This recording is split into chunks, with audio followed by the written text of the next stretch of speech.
En este vídeo voy a explicar el concepto de esterogestación, que para mí es un concepto clave también para entender los primeros meses, la importancia de los primeros meses en la infancia de una criatura, así como los programas de comportamiento y su relación con la construcción de la arquitectura cerebral básica. El concepto de esterogestación lo he tomado sobre todo de una obra muy interesante del doctor Campillo llamado La cadera de Eva, que viene a explicar el papel de la mujer en la evolución humana.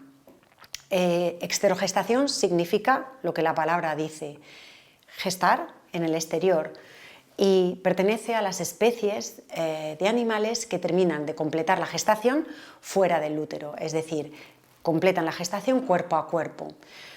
Entre estas especies está, por ejemplo, el koala, que nace con 5 gramos nada más de peso al nacer, o el canguro, que nace con 4, el chimpancé, que nace con una capacidad craneal del 50% solamente, y también la especie humana, el bebé humano, nace con 25% de capacidad craneal, con la vista sin desarrollar, con el sistema inmunológico en mantillas, el sistema digestivo inmaduro, sin sistema motor, sin sistema inmune. Lo que necesita una criatura cuando nace, una criatura esterogestante cuando nace, es el ecosistema de los brazos y la lactancia materna. Esto se da en el ser humano por razones evolutivas. Las razones evolutivas de la esterogestación en la especie humana tienen que ver con un cambio que hubo hace 6-7 millones de años en África. Es un cambio climático que trajo una desertización y la extensión de territorios de sabana. ¿Qué provocó en esto, en los antecesores del humano? Fue la postura de la bipedestación, es decir, poner la columna erguida y liberar las manos.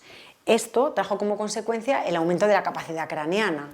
Además, como consecuencia física, la pelvis, el hueco para nacer, se estrechó. Hubiésemos estado abocados a la extinción si no hubiese surgido una solución de emergencia, que fue el nacimiento prematuro en los bebés humanos. Al nacer prematuramente, la lactancia materna, los brazos y el vínculo suplen lo que hubiera sido necesario para un desarrollo completo intraútero. ¿Por qué? Porque la lactancia materna, los brazos y el vínculo lo que hace es regular el ritmo cardíaco de las criaturas, que no está regulado al nacer. La respiración la sincroniza, ya que la respiración de los bebés es bastante asincrónica. También se sincroniza la temperatura del bebé con la de la persona que lo portea, y se segregan hormonas del placer como la oxitocina y las endorfinas. Este estado ideal para una criatura humana crea un equilibrio homeostático en el cuerpo y un equilibrio de los 3 patrones que explicaré después también, que son el de defensa, reproducción y crecimiento. Sin ese ecosistema, sin el ecosistema de los brazos, la arquitectura cerebral no se hace, las redes neuronales no se hacen de forma tan idónea, y esto también tiene una consecuencia en el comportamiento. Entonces, volviendo a los programas de comportamiento y la relación con la construcción de redes neuronales, quiero profundizar un poco más en estos 3 patrones, que no funcionan nunca a la vez.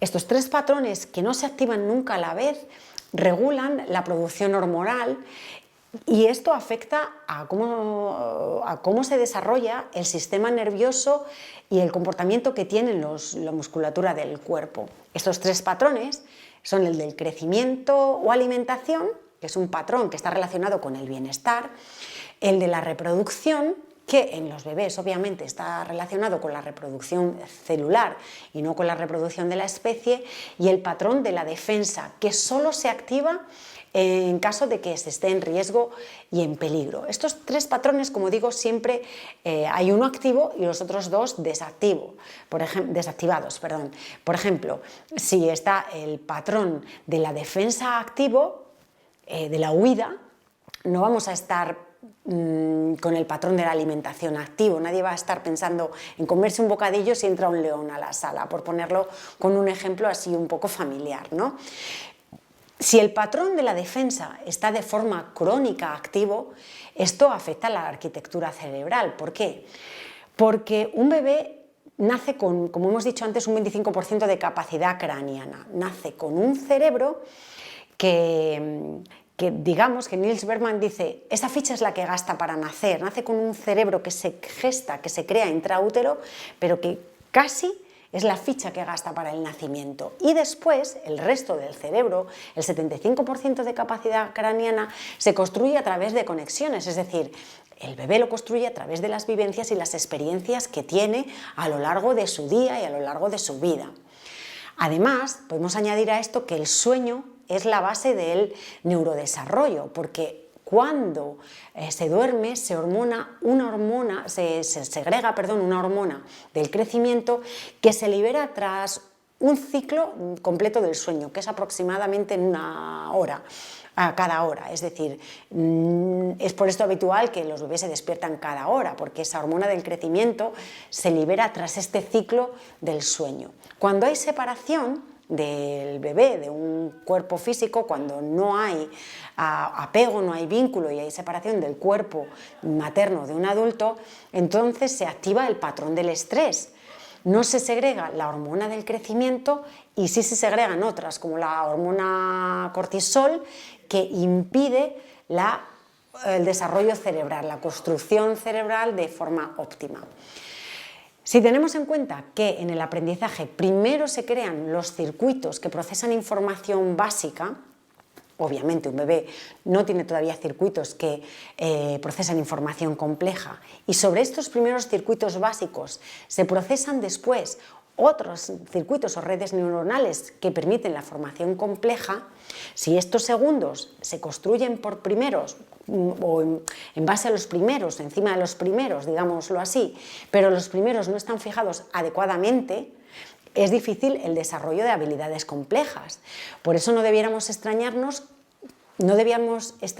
si en la escuela, por ejemplo, vemos criaturas intranquilas que no son capaces de concentrarse. Es muy probable que, observando la historia de estas criaturas, veamos que los patrones que ha tenido activados en la mayoría de su infancia han sido patrones de defensa, han sido patrones que no le han permitido la fijación de arquitectura cerebral compleja. Entonces, ¿qué relación tiene todo esto con lo que ya he mencionado, con la arquitectura del cerebro? En situaciones normales tenemos los cerebros emocional y cognitivos en equilibrio, pero en situaciones de estrés el cerebro emocional está alerta, el patrón de defensa se activa, el cognitivo se desactiva, el del bienestar, el del crecimiento se desactiva, y entonces las redes neuronales están bloqueadas. ¿Esto qué provoca? Pues un bloqueo de los potenciales de aprendizaje también. Entonces, la falta de vínculo de atención no es banal, porque interrumpe, bloquea, interfiere en el crecimiento cerebral, interfiere en la creación de redes neuronales y, por tanto, dificulta el aprendizaje. Así que, bajo mi punto de vista, es urgente y prioritario tener información, aprender y actuar, es decir, tener la información para cuidar la infancia desde otro sitio, tener un cambio de mirada hacia lo que los niños y las niñas necesitan, que no necesitan acostumbrarse al desapego, no necesitan acostumbrarse a no estar en brazos, no necesitan acostumbrarse al amor, y hacer cambios familiares, individuales y, a un nivel más estructural, cambios sociopolíticos que nos permitan abordar la infancia desde un sitio responsable, pues esto es el origen de la solución a los problemas de aprendizaje, mal comportamiento y malestar en la infancia.